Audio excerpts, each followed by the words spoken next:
मंच पर उपस्थित प्रोफेसर वैद्यनाथन, हमारे इकोनॉमिक सेल के convener Gopal Agarwal, joint convener Shri Rajshekhar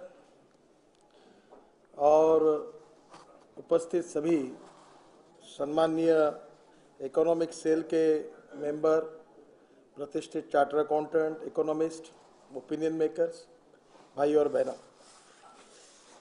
मुझे ऐसा लगता है कि हमारा देश आर्थिक दृष्टि से अनेक समस्याओं का सामना कर रहा है। अभी इन्फ्लेशन का रेट 18% है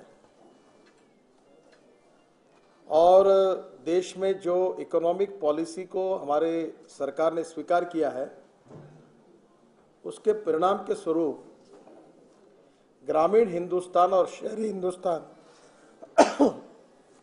इसके बीच में जो गैप है वो निरंतर बढ़ रही है। प्लानिंग कमीशन ने इसके अध्ययन के बाद जो तथ्य सामने आया है वो बहुत ही दुर्भाग्यपूर्ण है।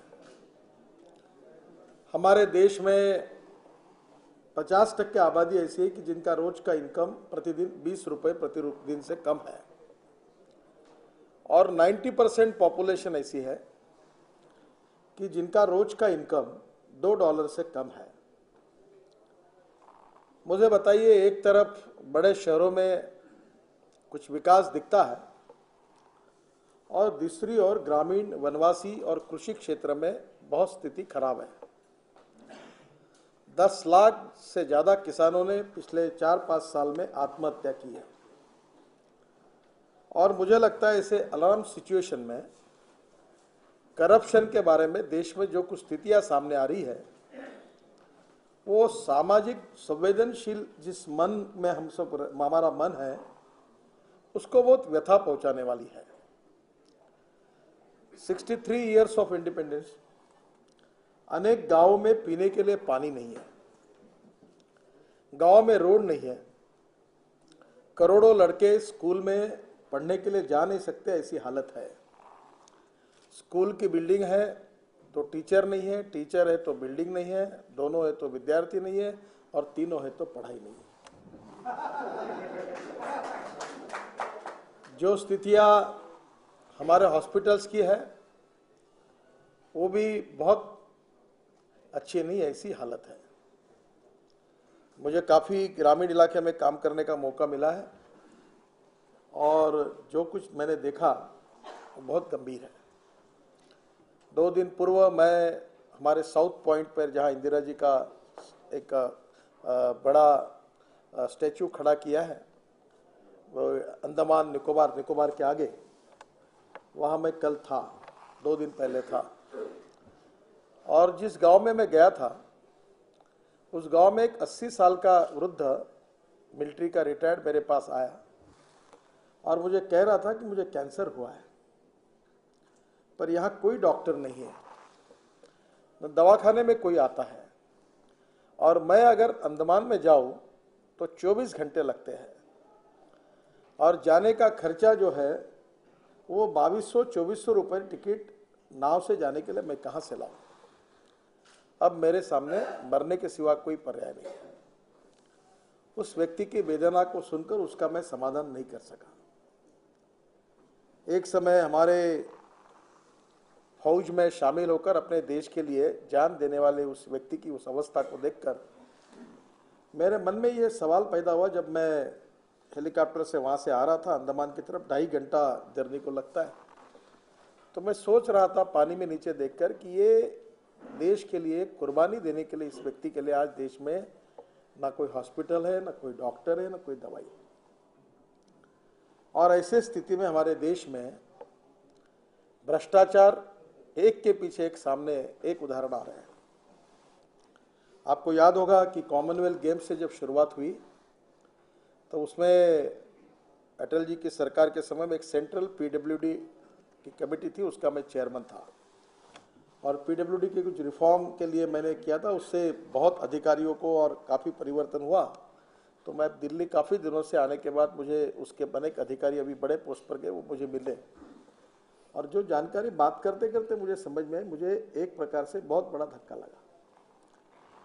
मैं थोड़ा सा, मुझे कंस्ट्रक्शन के क्षेत्र में अनुभव मिला, क्योंकि मैं 4000 करोड़ रुपए कैपिटल मार्केट से मैंने खड़े किए थे और पब्लिक मनी से 8000 करोड़ के काम किए। और उस समय एक प्रॉब्लम मेरे सामने आया था, और वो प्रॉब्लम यह था कि मुंबई पुणे एक्सप्रेस हाईवे और फ्लाईओवर्स के लिए जो टेंडर इशू किए गए थे उसमें टेक्निकल और फाइनेंशियल एबिलिटी के लिए उसका प्री क्वालिफिकेशन था। और वो प्री क्वालिफिकेशन में जो कंडीशन डाली थी कि जिस कॉन्ट्रैक्टर ने एक्सप्रेस हाईवे का काम किया है वही प्री क्वालिफाई होगा।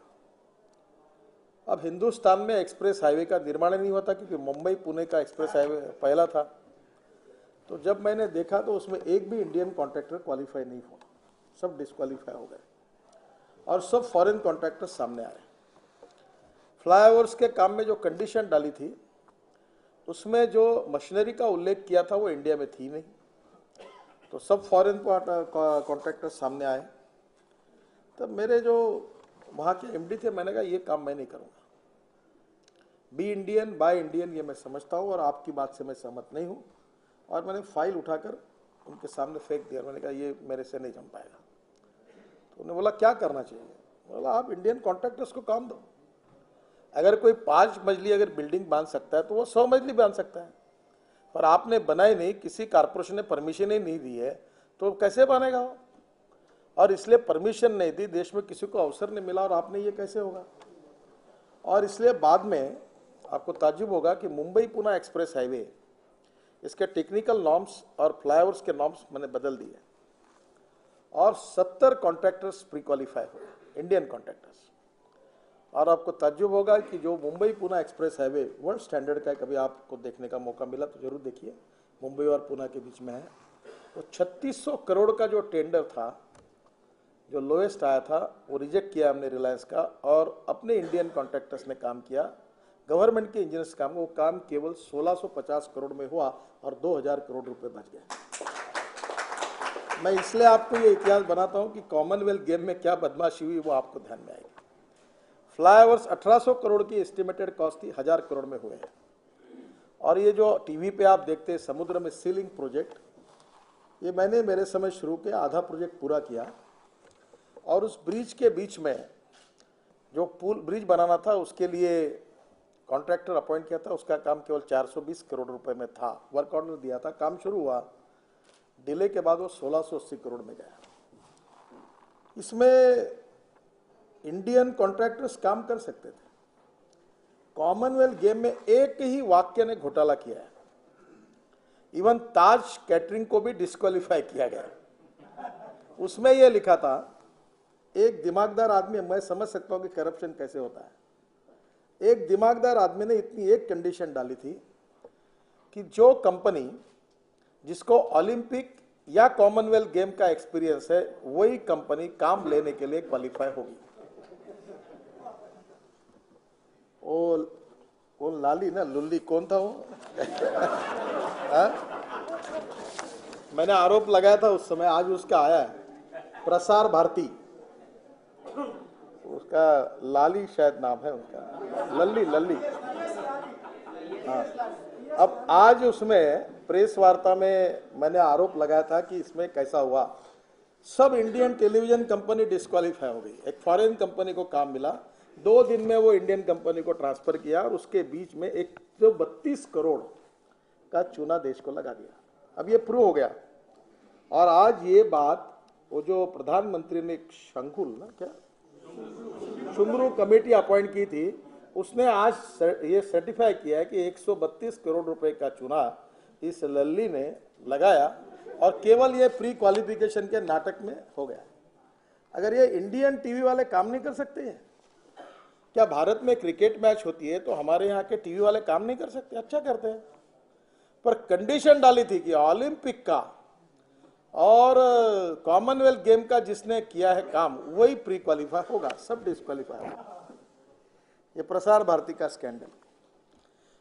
ये कॉन्ट्रैक्टर्स में क्या हुआ, ये जवाहरलाल नेहरू स्टेडियम में जो क्लॉथ है सफेद, वो खरीदी किया गया अमेरिका से। सिलाया गया मेक्सिको में, रोप लाई जर्मनी से, नटबोल्ट लाए स्विट्जरलैंड से, आर्किटेक्ट और कंसल्टेंट ऑस्ट्रेलियन, और जवाहरलाल नेहरू में संडास में जो टाइल्स चिपकाई वो भी ऑस्ट्रेलियन कामगारों ने, क्योंकि हिंदुस्तानी उसके भी लायक नहीं है, और सामान लाया हवाई जहाज से। और जो स्टेडियम 100 करोड़ में रिपेयर होना चाहिए उस पर 980 करोड़ रुपए खर्चा किए। 980 करोड़। मुझे तो समझ में नहीं आता कि, और ये ऐसे कितने बात मैं आपको बताऊं, क्योंकि ये बहुत समय नहीं, ऐसे अनेक तथ्य सामने आए।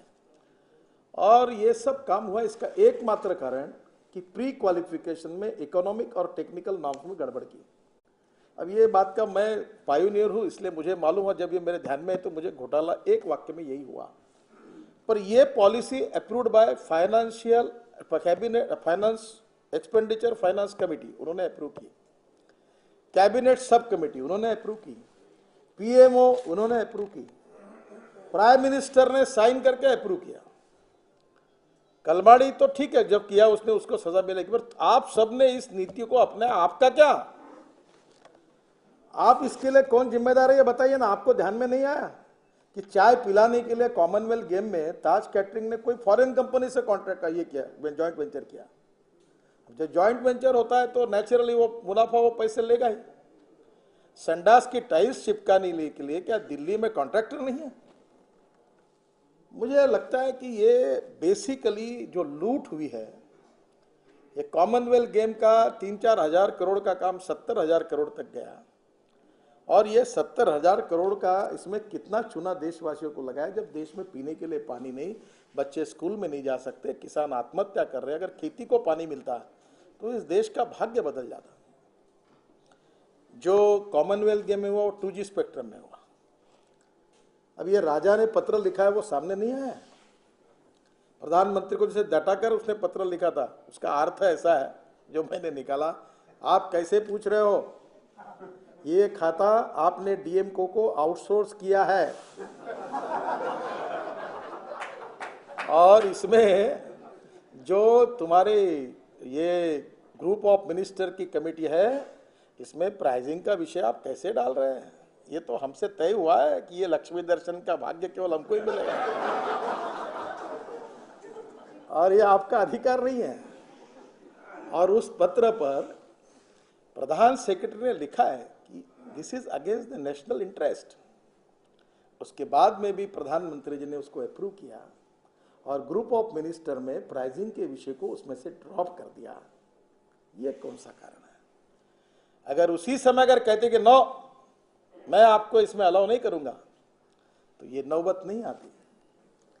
और एक प्रकार से अलायंस पार्टनर को आउटसोर्स किया डिपार्टमेंट, कि जैसे हम यहाँ खाएंगे तुम यहाँ खाओ, हम यहाँ खाएंगे तुम यहाँ खाओ। और अब कुछ आया, मैं मजाक में मैंने शायर समय का, राजा ये भ्रष्टाचार का प्रतीक है बारात में, पर बाराती के रूप में अनेक भ्रष्टाचारी कांग्रेसी उसके साथ शामिल थे, जिनका भी संबंध इन सब विषयों के साथ है। और इसमें सब ग्रुप ऑफ मिनिस्टर्स, कैबिनेट के मंत्री उस विभाग के, उनने समय समय पर दिया हुआ अप्रूवल। इसके अभी तो मेरे पास सब फाइल्स ही है। कोई भी आरोप जितने मैंने किए थे वो सब रिकॉर्ड थे, क्योंकि राइट ऑफ इंफॉर्मेशन में सब जानकारियां मिलती है, कोई बाहर के आरोप नहीं है। और मुझे लगता है कि अब तो जो फोर्स के बारे में आया है, मैं इतना ही पूछना चाहता हूँ। वो लंदन बैंक में पैसे थे, तो यहाँ से solicitor general, additional solicitor general को लंदन भेजा, कॉटरची को जो पैसे चाहिए थे विड्रॉ करने के लिए, उसको एनओसी दिया कि नहीं, इसमें कोई संबंध नहीं करो। इनकी तो बात चल जाती है, इनकम टैक्स ट्रिब्यूनल ने नहीं किया, वो भी मेरे पास दस्तावेज है, वो भी विषय समाप्त कर रहे थे। अब वो अकाउंट नंबर है मेरे पास, सब जानकारी आज मैं सब नहीं बताऊंगा। कॉटरची के अकाउंट से पैसे किसको गए? वो जो विन चड्ढा की जो कंपनी है, एक वो कागज, कंपनी का नाम और अकाउंट नंबर सब है, उस हर्ष चड्ढा, इसका जो ये है एंट्रोनिक्स कॉर्पोरेशन, और इसके मुझे पास अकाउंट नंबर भी है, पूरे व्यवहार भी, आज मैं उस पर नहीं बोलूँगा। मैं कांग्रेस पार्टी से पूछना चाहता हूं कि मारिया क्वाट्रोची और क्वाट्रोची, इनके ड्राइवर ने सीबीआई के सामने लिखित बयान दिया हुआ है कि राजीव गांधी और सोनिया गांधी जी के घर पे डायरेक्ट उनको एक्सेस था, कोई सिक्योरिटी से पूछताछ नहीं थी। और क्वाट्रोची को जिस प्रकार से रिलीज ही किया गया, उसकी केस क्लोज की गई।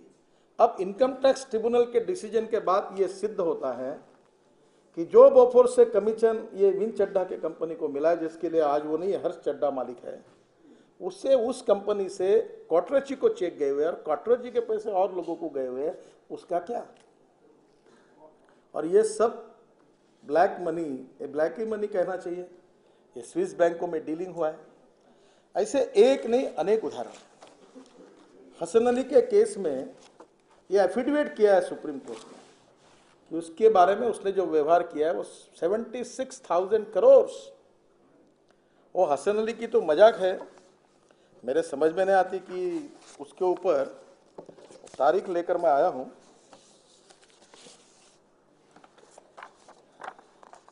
2008 में उनके ऊपर 2008 में उसको अरेस्ट करने के वारंट निकले और उसको रिकॉर्ड में बता गया एब्सकॉन्डेंट है, और एक टीवी चैनल ने उसको टीवी देखते हुए रेस कोर्स पर दिखाया, घोड़ों की रेस वो देख रहा था। क्या हुआ हसन अली का? इस देश में 76,000 करोड़ उसका अकेले का व्यवहार है। ये कौन हसन अली है? किसका लगता है? इस पर कार्रवाई क्यों नहीं हुई? कोई इसका जवाब नहीं देता। जून 2009 में प्रेसिडेंट हमारी राष्ट्रपति जी ने अपने भाषण में पार्लियामेंट के सामने कहा है कि हम इसके बारे में छानबीन कर रहे हैं, जल्दी ही ये पूरी बातें, तथ्य लोगों जनता के सामने आएंगे, हम इस पर कार्रवाई करेंगे। हमने आश्वासन, कुछ नहीं हुआ। 2009 में प्रधानमंत्री मनमोहन सिंह जी ने दावा किया था कि सत्ता में लौटने के पहले 100 दिनों में सरकार इस काले धन को वापस लाने की प्रयास करेगी। आज 610 दिन हुए हैं। 31 जनवरी 2011 आज के तारीख में 23 मई 2009 को उन्होंने कहा था, 610 दिन बीत गए। मैं प्रधानमंत्री से पूछना चाहता हूं कि प्रधानमंत्री जी बताइए, आपने 610 दिन में इस पर क्या काम किया है, क्या कार्रवाई की है? आप देख सकते हैं जवाब हिंदुस्तान के जनता को।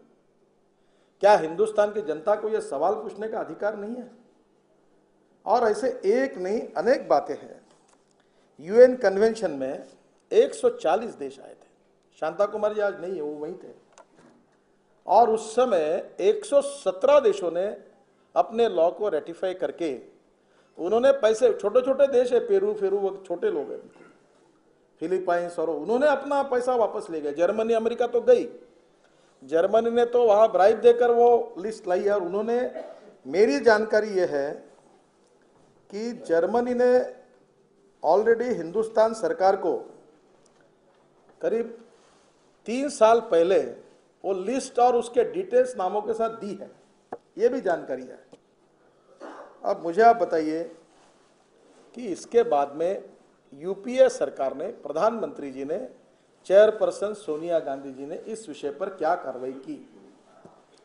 अब ये जो अमाउंट है, ये कम से कम अमाउंट कितनी, इसके बारे में जो चर्चा हो रही है, ये 21 लाख हजार करोड़।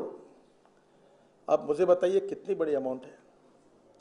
अगर हिंदुस्तान में अगर किसानों के खेती को पानी मिला तो कितनी जमीन पानी के नीचे आएगी, कितने गांव में अस्पताल बनेंगे, कितने रोड बनेंगे। ये जो इन्फ्लेशन है, महंगाई है, ये काय के लिए टैक्सेशन बढ़ेगा? देश के विकास में इसका कितना उपयोग हो सकता है? ये पैसा जो गया, इन्होंने इनकम टैक्स की चोरी की, सेल टैक्स की, एक्साइज की, वैट की। जून 2007 में राष्ट्रीय सुरक्षा सलाहकार M.K. नारायण साहब ने कहा है कि जो टेररिस्ट एक्टिविटी चल रही है, ये माफिया जो ड्रग का व्यापार करते हैं, टेररिस्ट एक्टिविटीज वगैरह हो रही है, सब क्रिमिनल एक्टिविटीज में ये काले धन का बड़े प्रमाण पर उपयोग हो रहा है। इसको ढूंढना चाहिए। ये स्टेटमेंट राष्ट्रीय सुरक्षा सलाहकार ने किया है 2007 में, सबके स्टेटमेंट्स हैं। मुझे बताइए कि ये सब होने के बाद देश की जनता को इसका अधिकार नहीं है? क्या ये पैसा देश के गरीब आदमी के विकास के लिए खर्चा नहीं हो सकता? और ये बात है तो करो ना नाम जाहिर। मुझे कल एक पत्रकार ने पूछा आपके पार्टी का कोई होगा तो उसका भी नाम जाहिर करो। कोई डर रहे क्या इस बात को? जो भी हो, तो देश के साथ बेईमानी करता है, विश्वासघात करता है, यहां से पैसा लेकर टैक्स चोरी करके, ये क्रिमिनल है। And criminal is a criminal, terrorist is a terrorist. उसको जात पंथ धर्म भाषा नहीं होती, जो भी हो, पार्टी नहीं होती। आप करो उसके ऊपर कार्रवाई। पर इतने तथ्य आने के बाद में भी सुप्रीम कोर्ट में एफिडेविट किया जाता है यूपी की ओर से कि नेशनल इंटरेस्ट में ये नाम जाहिर करना नेशनल इंटरेस्ट में ठीक नहीं है। अब मेरे समझ में नहीं आता कि चोरों के और गुनहगारों के नाम जाहिर करने से क्या नेशनल इंटरेस्ट डैमेज होता है? कोई बता सकता है? वहाँ हमारे फाइनेंस मिनिस्टर बड़े बुजुर्ग व्यक्ति है, सीनियर है, वो कहते हैं प्रोसीजर चल रहा है, टैक्स लॉ ये है वो है, कोई कहने के लिए तैयार नहीं। और राहुल गांधी आकर कह रहे कि बिल्कुल वापस लाना चाहिए, सब नाम जाहिर होना चाहिए, पैसा वापस लाना चाहिए। अरे भाई है तो लोगों को क्यों बताते हो, मीडिया को क्यों बताते हो? अपने पार्टी में जाके बताओ, प्रधानमंत्री को बताओ। आप एक बोल रहे, वो प्रणब मुखर्जी दूसरी बात कर रहे, और सुप्रीम कोर्ट में एफिडेविट तीसरा ही हो रहा है। सुप्रीम कोर्ट ने की हुई कमेंट्स कितनी भयंकर है, और इसको भी कोई रिसीव करने के लिए सरकार में तैयार नहीं है। सबसे इंपॉर्टेंट चीज है, मैं कांग्रेस पार्टी के अध्यक्ष से अपील करता हूं कि आप क्यों डरती हो? अगर आपका दामन साफ है तो ये काले धन देश के जो एंटी नेशनल लोग हैं, क्रिमिनल्स हैं, इन्होंने देश के गरीबों का पैसा, ये देश के गरीबों का पैसा है, देश की जनता का पैसा है, ये अगर स्विस बैंक में रखा है तो उनके नाम जाहिर करने में आपको संकोच क्यों हो रहा है? आपकी पार्टी इसमें इनिशिएटिव क्यों नहीं ले रही है? राष्ट्रपति ने कहा, प्रधानमंत्री ने 100 दिन में कहा, सुप्रीम कोर्ट ने कहा, और किसने कहना चाहिए? आप इसको जाहिर क्यों नहीं कर रहे? और इसलिए बहनों और भाइयों, ये हमारे देश के हितों के साथ जुड़ा हुआ सवाल है। मैं अभी बीच में आसाम गया था, बाढ़ के कारण पूरी बर्बादी होती। एक गुजरात में रिवर कनेक्टिविटी हो गई, नर्मदा का पानी 14 नदियों में गया, एग्रीकल्चर ग्रोथ रेट 14% बढ़ा, 14%। और हमारे देश का average agriculture growth rate 2 to 2.5% है। मैं किसानों में काम करता हूं और गांव की गरीबी देखता हूं, भयंकर गरीबी है। मैं जिस एरिया से आता हूं वहां 10,000 किसानों ने आत्महत्या की है, और उनके बीच में मैं काम करता हूँ। 500 किसानों के आत्महत्या करने वाले परिवारों को हमने दत्तक लिया है 5 साल के लिए। बहुत हालत खराब है, लोग भूखे मर रहे, किसान आत्महत्या कर रहे, युवा बेरोजगार है, इन्फ्लेशन 18% पे पहुंचा है, महंगाई तो इन्फ्लेशन महंगा कारण लोग जी नहीं सकते, ऐसी स्थिति, एक समय की रोटी नहीं खा सकते। 58,000 करोड़ का अनाज हर साल सड़ रहा है। कमोडिटी एक्सचेंज में 10 लाख हजार करोड़ का टर्नओवर होता है और 0.33% की डिलीवरी होती है। स्पेकुलेशन, मैनिपुलेशन, ब्लैक मार्केट, कोई चिंता नहीं। 58,000 करोड़ का अनाज सड़ता है और गरीबों को नहीं मिलता। अगर छत्तीसगढ़ के पीडीएस सिस्टम में सबको अगर अनाज मिल सकता है तो उसको प्रधानमंत्री ने तारीफ की कि सबसे अच्छे पीडीएस सिस्टम, बाकी राज्यों में उसको इंप्लीमेंट क्यों नहीं करते हैं? ऐसे अनेक बुनियादी सवाल इस विषय पर खड़े हुए हैं। समय की कमी है, पर मुझे बड़ी खुशी है, मैं वैद्यनाथन जी को विशेष रूप से धन्यवाद दूंगा कि उन्होंने पहली बार अडवाणी जी को पत्र लिखा। अडवाणी जी ने 2009 में पहला रिपोर्ट चुनाव के समय जाहिर किया और इनके रिपोर्ट के आधार पर मांग की कि ये काला धन वापस लाना चाहिए। कल उन्होंने अपना दूसरा रिपोर्ट दिया है, और मुझे ऐसा लगता है कि अब देश में जो राष्ट्रवादी है, जो देश के लिए जुड़े हुए लोग हैं, चाहे वो किसी भी जात पंथ धर्म और भाषा बोलने वाले हो, अगर भला होगा तो सबका होगा। सब रिलीजन, कम्युनिटी, भाषा, सब गरीबों का भला होगा। गरीबों को कोई जात नहीं होती। और मैं तो बार बार ये कहता हूँ, गांव, गरीब, मजदूर, किसान, इसकी हालत सुधारनी, इसको प्रायोरिटी देनी है। और ऐसे स्थिति में ये सब पैसे का उपयोग अगर राष्ट्र के निर्माण के लिए होगा तो ये देश कहाँ जाएगा? और इसलिए मैं फिर से एक बार आपको याद करता हूं कि 3 दिन पहले बिल्कुल मैं चाइना से 70 किलोमीटर और इंडोनेशिया से 40 किलोमीटर की दूरी पर वहाँ था समुद्र में, और वो 10,000 के बस्ती के गांव का वो 80 साल का पूर्व सैनिक मुझे कह रहा था, मुझे कैंसर हुआ, मेरे पास दवाई नहीं, हॉस्पिटल नहीं, डॉक्टर ने, मैं क्या करूँ, ऐसे ही मरना मेरे नसीब में है। क्या लोग ऐसे ही मरते रहेंगे? क्या उनका कोई वाली नहीं? उनके लिए कोई सरकार के पास अनुदान नहीं, पैसा नहीं, हॉस्पिटल नहीं, क्योंकि पैसा नहीं है, बजट प्रोविजन नहीं हो सकती।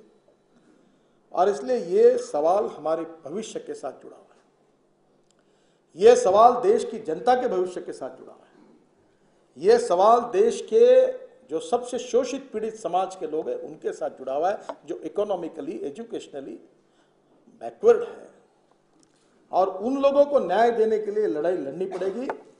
ये पैसा वापस लाना पड़ेगा और देश के गांव, गरीब, मजदूर, किसान, उसके विकास के लिए उसको खर्चा करना होगा, तब देश में अरुणोदय होगा, तब देश का भविष्य काल उज्जवल होगा। और इसलिए इस विषय की शुरुआत हुई है। मैं आपसे, इकोनॉमिक सेल के सभी चार्टर अकाउंटेंट है और बहुत विद्वान लोग हैं, मैं आपसे प्रार्थना करता हूँ कि इसका अध्ययन करके इस विषय को कॉमन व्यक्ति तक प्रभावी रूप से पहुँचाना, और ये काम प्रभावी रूप से होने की आवश्यकता है। और इसलिए कल जो रिपोर्ट, सेकंड रिपोर्ट मिला, उसमें भी काफ़ी तथ्य हैं। समय की कमी होने के कारण सब बातों पर जिक्र मैं नहीं करूँगा, पर अब भ्रष्टाचार के बारे में हमारे ऊपर भी जिम्मेदारी है, और एक विपक्ष के नाते हमने भी कुछ बातें तैयार की हैं, उचित समय पर जाहिर करेंगे। मैं आपको बताता हूँ, बाय यूजिंग इंफॉर्मेशन टेक्नोलॉजी हम 70% कमियों को कम कर सकते हैं। और वो कैसा कमी करना है, इसके बारे में हमारे मध्य प्रदेश की सरकार ने एक विधेयक मंजूर किया है। उसमें ऐसा कि क्लर्क से लेकर चीफ सेक्रेटरी तक और सरपंच से लेकर मुख्यमंत्री तक अगर कोई भ्रष्टाचार करता है तो उसकी तकरार करने के लिए स्पेशल न्यायालय बनाया जाए, और जो भ्रष्टाचार साबित होता है तो चाहे मुख्यमंत्री हो, चाहे चीफ सेक्रेटरी हो, चाहे क्लार्क हो, चाहे सरपंच हो, उसके पूरी कमाई जो है उसका जब्त करके वो पैसा वसूल किया जाए, ऐसा कानून ने मंजूर किया है। पूरे देश में उसको लागू होना चाहिए। दूसरी बात, ये टेंडरिंग प्रोसेस, आज ही टेंडर हो सकता है, और ई टेंडर की प्रोसेस से जो टेक्निकली और ये जो इतना सब घोटाला हुआ, इसी घोटाले में हुआ। अगर इसमें ट्रांसपेरेंसी आती है तो हजारों लोग टेंडर भरेंगे, जो कैपेबल है, लोएस्ट है, उसको मिलेगा। ये कोई कठिन नहीं है। मैंने इतने फ्लाईओवर्स बनाए, लिम्का बुक पे रिकॉर्ड हुआ, मैं इंजीनियर नहीं हूँ, पर कंक्रीट का काम मेरे नाम से सबसे ज़्यादा जमा है, तो मुझे कोई समझता नहीं था। 24 आवर में पैसा मिलता था। हमने उनको, कॉन्ट्रैक्टर को फैसिलिटी दी कि वो खुद बिल दे और पैसा ले जाए। 3600 करोड़ का काम 1650 करोड़ में होता है, और कोई कम क्वालिटी का नहीं है। Bombay Pune express highway America और जर्मनी और किसी भी एक्सप्रेस हाईवे से कम स्टैंडर्ड का नहीं। हमारे इंजीनियर्स ने बनाया, इंडियन इंजीनियर्स, इंडियन कॉन्ट्रैक्टर्स, उन्होंने बनाया। फ्लाईओवर्स जो वर्ली बांद्रा सीलिंग प्रोजेक्ट है, उसका डिजाइन हमारे लोगों ने काम किया। मुझे ऐसा लगता है कि हमारे पास सभी कैपेबिलिटीज है। सवाल है देश के हित में विचार करके इस बात को, जनता को जागरूक करने की आवश्यकता है। मैं हमारे इकोनॉमिक सेल के सभी बंधुओं से प्रार्थना करूंगा कि इस विषय पर लोगों के पास जाना चाहिए, ओपिनियन मेकर्स लोगों के पास जाना चाहिए, ये सच्चाई लोगों को बतानी चाहिए। सुप्रीम कोर्ट कोशिश कर रहा है, पार्लियामेंट में हम कोशिश करेंगे। जनता का दबाव यूपी और कांग्रेस पर बढ़ाना चाहिए। एक राजा को अरेस्ट किया, ये कोई इससे थोड़े काम होता है। ये राजा के पीछे जो उसके गॉडफादर राजा है वो कौन है उनका तो पता चले। और मैंने मजाक में कहा था परसों चेन्नई में कि पिछले बार कलर टीवी बांटे थे डीएमके ने, तो इस बार वो जो फिशरमैन है उनको 500 लोगों को श्रीलंकन मिलिट्री ने मार दिया। तो मैंने बोला इस बार बांटना ही है तो आप सबको बुलेट प्रूफ जैकेट बांटो मर रहे लोग, और इसलिए इनके आका कौन है सब पता चलना चाहिए देश की जनता को। इसकी इंक्वायरी होनी चाहिए, और इसलिए मुझे लगता है इसमें जनता में जाकर इस विषय को समझाना, लोगों को इस बारे में जागरूक करना, और इस विषय के लिए देश में राष्ट्रवादी विचारों के आधार पर हम लोग देश के लिए काम करते हैं, देश के हित में काम करते हैं। पूरी शक्ति के साथ लोगों तक जाकर इसका जनजागरण करना, ये काम आप सभी लोगों ने प्रभावी रूप से करना चाहिए। यही आप सब लोगों से मैं अनुरोध करता हूं। इकोनॉमिक सेल को धन्यवाद देता हूं कि उन्होंने अच्छा कार्यक्रम किया है और इसको आगे और बढ़ाइए और लोगों में संपर्क बनाइए और आगे जाकर इस काम में अपने पूरे समय देकर, आप सब लोग चार्टर अकाउंटेंट है, प्रोफेसर से पढ़े लिखे लोग हैं, आप इस जानकारी को इकट्ठा करके लोगों को पहुंचाने का और देश में दबाव निर्माण करने का काम आप सब लोग करिए, यही आपसे प्रार्थना करता हूं। धन्यवाद।